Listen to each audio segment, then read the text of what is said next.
زمین کی وسعت کو معلوم کیا۔ عمر بن خیام وہ ہے کہ جس نے فروری کے 29 دن کر کے پورے سال کو 365.4 میں دنوں میں اور 4 سال بعد ایک دن کا اضافہ کر کے اس طرح سال کو مقرر کر دیا کہ دسمبر میں اگر سردی ہے تو وہ دسمبر میں سردی ہی رہے گی، اور جون میں گرمی ہے تو وہ ہمیشہ گرمی ہی رہے گی۔ اور یہ مسلمان سائنسدان ہی تھے جنہوں نے سب سے پہلے طریقہ تحقیق ایجاد کیا۔ اب ہم غیر مسلم سائنسدانوں کا ذکر کرتے ہیں جو آج اس 21ویں صدی کے نامور سائنسدان ہیں، کہ جن کے سامنے جب قرآن کی آیات پیش کی گئی، جب قرآن کی تحقیق پیش کی گئی، تو انہوں نے اس پر تحقیق کی اور پھر یہ تسلیم کیا کہ جو قرآن نے 1400 سال پہلے کہہ دیا تھا وہ آج سچ ثابت ہو رہا ہے۔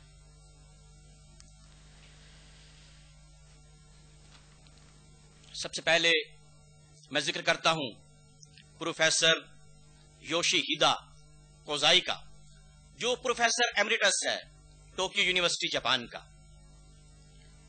اس کے سامنے جب سورہ حامیم سجدہ کی 11ویں آیت پیش کی گئی، ثم استوى الى السماء وهي دخان، جس کا ترجمہ یہ ہے کہ پھر اس نے یعنی خداوند قدوس نے اللہ تبارک و تعالی نے آسمان کی طرف قصد فرمایا تو وہ دھواں تھا، تو وہ پکار اٹھا، پروفیسر کوزائی پکار اٹھا کہ قرآن اس طرح بیان کر رہا ہے جس طرح کوئی اوپر سے پوری کائنات کو دیکھ رہا ہے، کہ کائنات بند کس طرح رہی ہے اور کائنات بگڑ کس طرح رہی ہے۔ اور آج خلائی اسٹیشن سے، خلائی جہاز سے جو تصویریں لی جا رہی ہیں وہ اس کے عین مطابق ہے کہ آج بھی کائنات دخان کے دھویں سے بن رہی ہے۔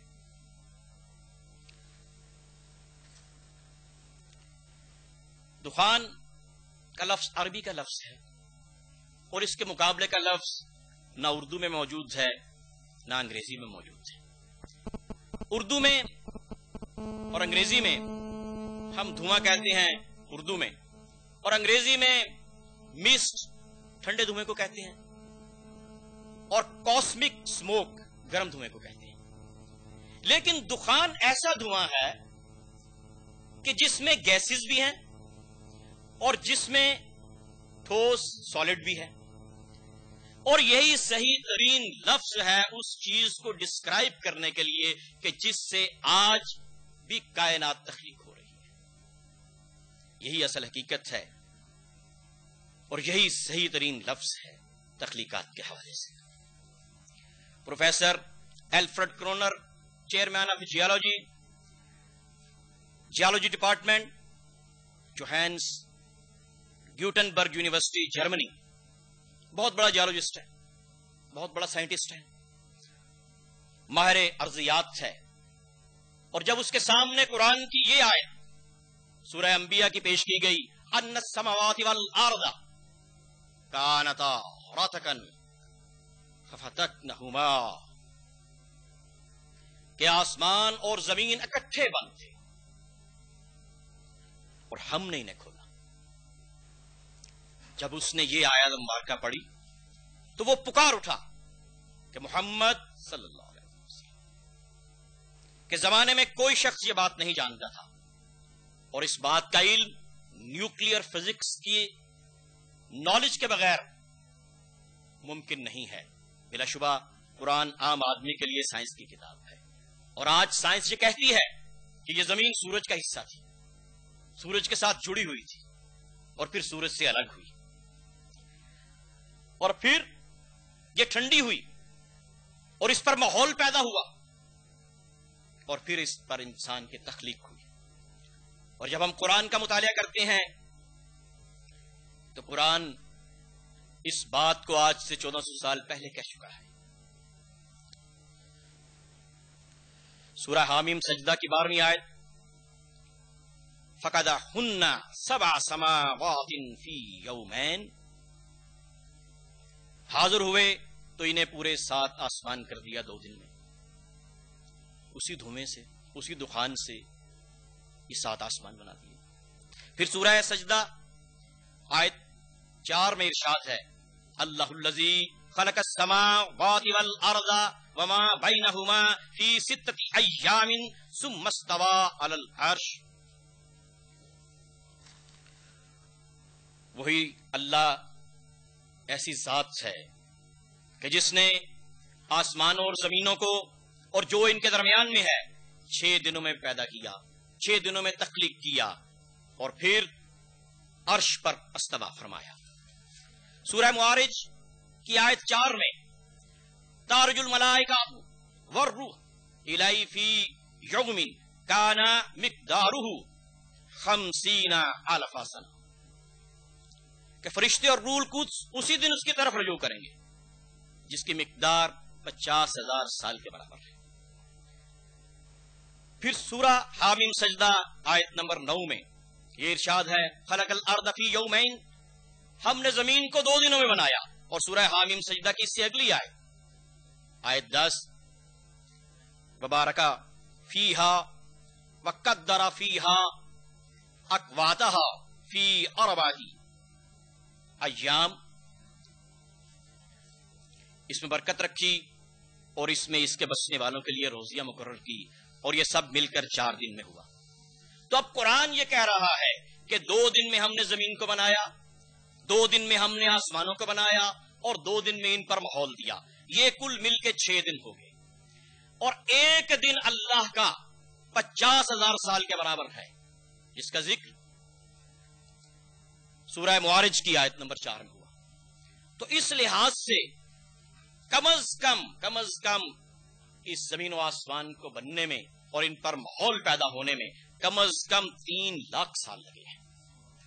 تو یہ وہ بات ہے کہ جو آج کے سائنٹسٹ کو بتانے والی بات ہے کہ قرآن یہ چیز اس وقت فرما دی جو آج یہ ڈھونڈ رہے ہیں. Professor Palmer well known geologist of United States of America, اس نے ایک کمیٹی کو ہیڈ کیا جو امریکن جیولوجیکل سوسائٹی کی کانفرنس کرا رہی تھی. اور اس کے سامنے جب قرآن کی یہ آیت رکھی گئی جو سورہ روم کی 3 آیت ہے فی عدن الارض، قرآن کہتا ہے کہ جو کائنات کا لوئسٹ پوائنٹ ہے وہ یروشلم کے پاس ہے، قریب ہے. ادنا کہتے ہیں دنیا کا انتہائی ادنا lowest point of the world. جب اس کے سامنے یہ آیا مبارکہ رکھی گئی تو اس نے مختلف مقامات کو بنوایا جو یورپ میں تھے، جو اور ممالک میں تھے، اور ایک اس کے سامنے گلوب پڑا ہوا تھا. جب اس گلوب پر اس کی نظر پڑی تو یروشلم کے ساتھ اس گلوب پر لکھا ہوا تھا دی لوئسٹ پوائنٹ آف دی ارتھ. جو قرآن نے 1400 سال پہلے کہہ دیا اس کو کتابوں میں نہیں ملا، اس کے سامنے گلوب پڑا ہوا ہے اور اس نے اس گلوب کو جب دیکھا تو اس پر نظر ڈالی تو وہاں پہ لکھا ہوا تھا. پھر اس نے ایجپٹ قاہرہ میں ایک مقالہ پڑھا جس میں ارضیات کے بارے میں قرآنی علوم کا ذکر کیا. Professor Siaveda the most famous marine geologist of the Japan, سمندری جیولوجسٹ ہے، یہ سمندر کی تہوں کے علوم کو جانتا ہے. جب اس کے سامنے سورہ نبا کی یہ آیت پڑھی گئی والجبال اوتادا، اور پہاڑوں کو میخیں بنا دیا گیا، کیل کی طرح لگا دیا گیا، جڑ کی طرح زمین میں لگا دیا گیا، تو اس نے کہا کہ تمام پہاڑ چاہے وہ زمین پر ہوں یا سمندر میں ہوں وہ اس طرح اندر دھسے ہوئے ہوتے ہیں جیسے وہ ویجڈ شیپ ہو، اور اس طرح محسوس ہوتا ہے کہ ان کو زمین میں کیل کی طرح لگا دیا گیا ہے. جس طرح جڑ روٹ زمین میں گئی ہوتی ہے اس طرح پہاڑ اگر اوپر سے اس طرح محسوس ہوتا ہے تو نیچے سے بھی پہاڑ اس طرح زمین کے اندر ہوتا ہے.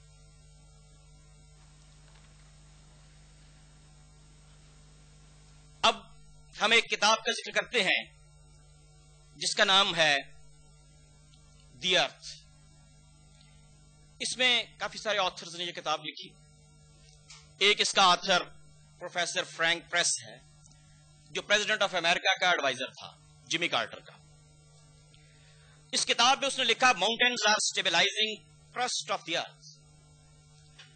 یہ ماؤنٹینز جو ہیں, یہ جو پہاڑ ہیں, انہوں نے زمین کو بیلنس کیا ہوا ہے, اس کو سنبھالا ہوا ہے, اس کو اسٹیبلائز کیا ہوا ہے.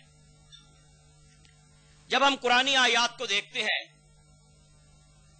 تو سورہ نازیات کی آیت 22 کو والجبال ارساہا, ہم نے پہاڑوں کو جمع دیا, اور سورہ نحل کی آیت 15 والقا فی الارض رواسیہ ان تمید, اور اس نے زمین میں لنگر ڈال دی پہاڑوں کے کہ تمہیں لے کر نہ کانپے. اس سے صاف ظاہر ہے کہ کرسٹ آف دی ارتھ کو سٹیبلائز کرنا جو پہاڑوں کا کام ہے تاکہ کانپے نہ, جب وہ اپنے محور کے گرد گھومے یا وہ سورج کے گرد گھومے تو اس وقت اس کا بیلنس قائم رہے, ایک آربٹ کے اندر رہے. تو اس آربٹ کو اللہ تعالیٰ نے مقرر فرما دیا اور پہاڑوں کو میخوں کی طرح لگا دیا کہ کرسٹ آف دی ارتھ کو سٹیبلائز کر دے. یہ بات قرآن 1400 سال پہلے کہہ رہا ہے اور سائنٹسٹ آج کی کتابوں میں لکھ رہے ہیں.